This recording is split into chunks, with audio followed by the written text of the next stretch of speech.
So in today's video, I want to talk about one of the most important tools that you have at your disposal when training for armored combat, bowhurt, any sport, particularly combat sports in my opinion, and why if you're not doing this, you're probably not training as well as you think you are.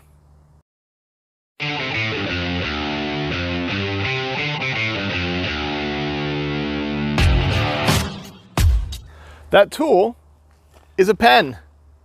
Pen and paper. What do I mean by this? I mean that if you are not taking a pen and paper and writing out your workout and training plans, you are probably missing something. Now, does it have to be a physical, pen and paper? No, it can be a computer. You can write out your plan. But the idea is that if you are not writing down and building a plan ahead of time and also documenting what you're doing, there's a good chance that you are not training as efficiently or as well as you think you might be. So let's talk about the reasons for this, particularly I think with this sport and combat sports in general. But it probably applies to everything that is both a athletic endeavor and a skill endeavor. So if we look at armored combat in our sport in particular, right, look at all of the different things you can train on a daily basis. You have cardio training, endurance. You have weight training, strength training. You have you could do running as a type of cardio. You have Tabatas and HIIT trainings or circuit training. You have stretching, yoga, plyometrics potentially, a whole range of different athletic activities you need to do to be a well-rounded fighter in this sport. This isn't a sport where you're going to be linear with one type of training. Particularly, you have to do a lot of different things just to be in shape to be in armor.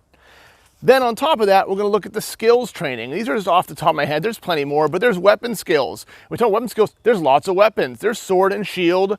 There's pro fight style falchion fighting and shield punching. There's dual style fighting, if you're fighting that. There's longsword, if you want to specialize in longsword or do longsword fighting. Then there's melee, axe training, halberd, polearm. There's a bunch of different just weapons on the striking side alone. Breaking that down even more, you're going to have technique-specific training. So you're working through maybe really slowly the same technique, trying to get that motion, that rotation down, and looking at how am I doing with my hip rotation, or maybe targeting specific things.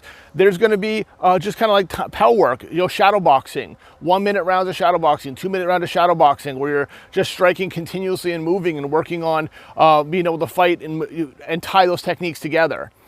You're going to have the other side, you have grappling, right? So you're going to have all the different grappling techniques. You're going to have all the different throws. You're going to have to methodically learn the different types of throws and how to work in different conditions. Then in the same thing, you have to apply them into, 1 minute sparring grappling with, with peer, or 2 minute, if you're doing endurance type.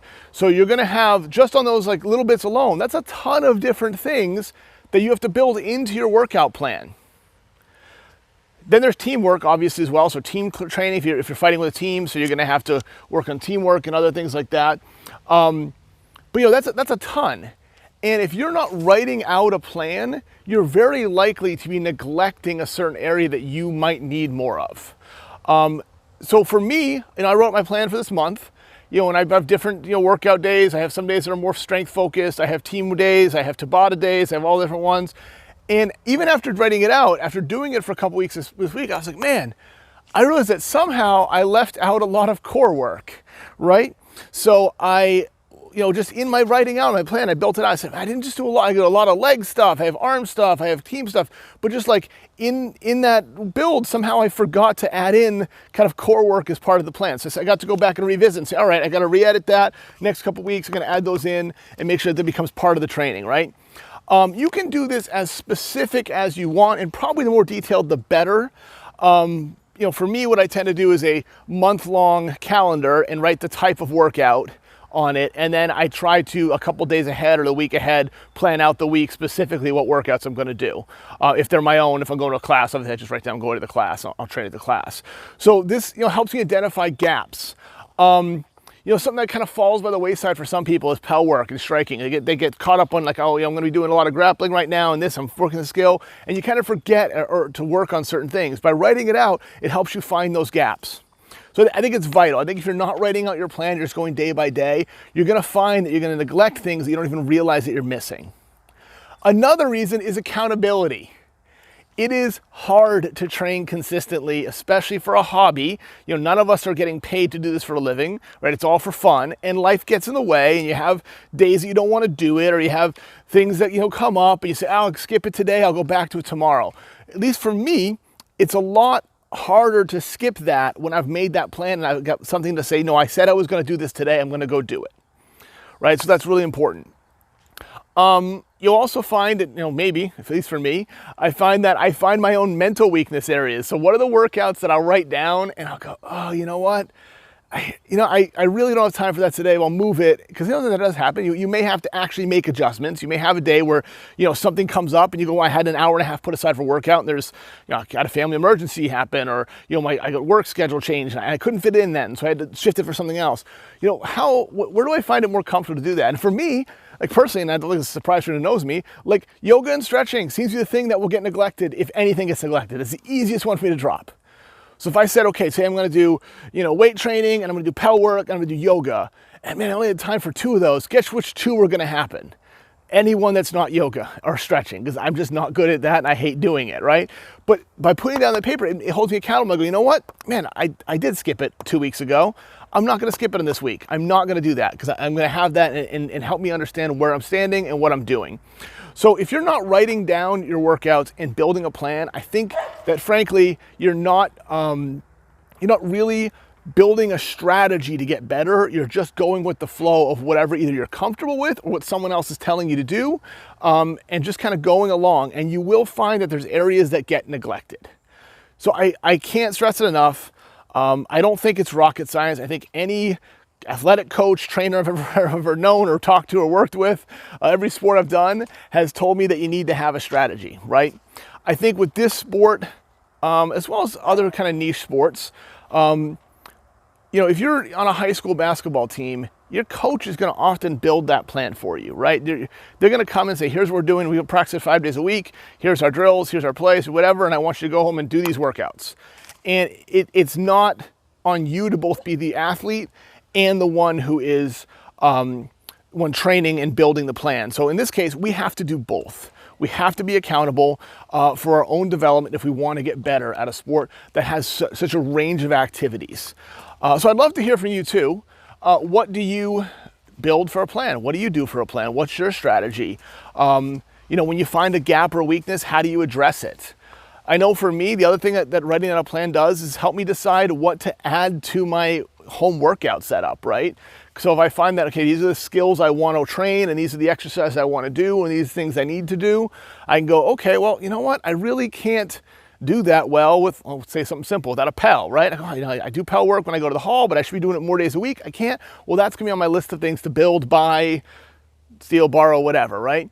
That's part of the reason I built the power rack in my yard. I said, hey, like I don't have the ability to lift at the way that I want to consistently, so I'm going to add that. I'm going to build that and add that to my set of things. As I got better at grappling and techniques, and I went beyond the individual kind of beginner level of like, this is what the sport is. And I started fighting with teams and needing to be better at positional playing and things like that. You know, I built a rail corner in my yard so I could practice, you know, positioning the rail and practice throwing throws against the rail, working techniques like that.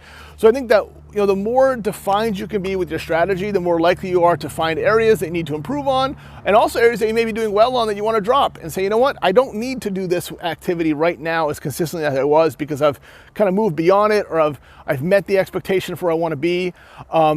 You know, and I'll go with like a real basic one, which is like, you know, you're first learning sword strikes, you're doing 100 of the same super slow strike, right? Just getting that body and that rotation and knowing how to throw that strike.